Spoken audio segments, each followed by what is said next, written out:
This strategy is called Core Idea Content Link.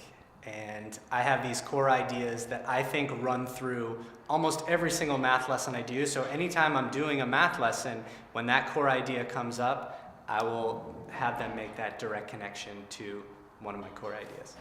I started implementing this strategy because I found that a lot of students weren't making the connections between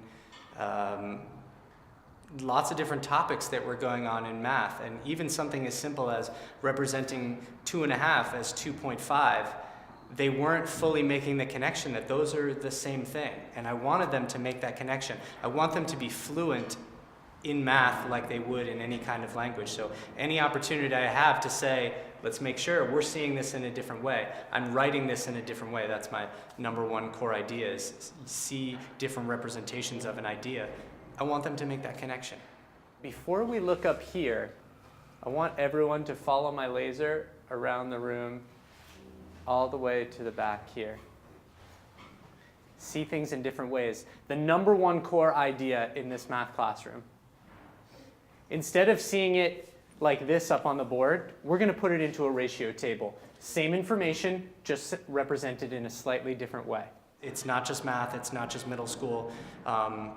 It can be any subject, really anywhere. It's just seeing, my #1 core idea is seeing multiple perspectives. So if you're thinking of synonyms in an English class, or you're having a conflict with a friend and you're trying to see a different perspective, I always want students making that connection between two different perspectives, being able to look at something in two different ways. I think that's huge.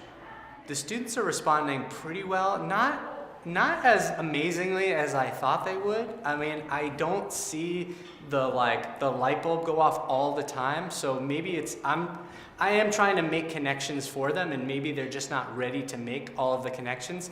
But even in some of the simpler ones, like just representing ideas in a different way, they're totally responding. And a lot of times I'll hear like, can I do that? Can I write it like that? And I say, yeah, absolutely. You can write it any way you want, as long as you know that two things mean the same.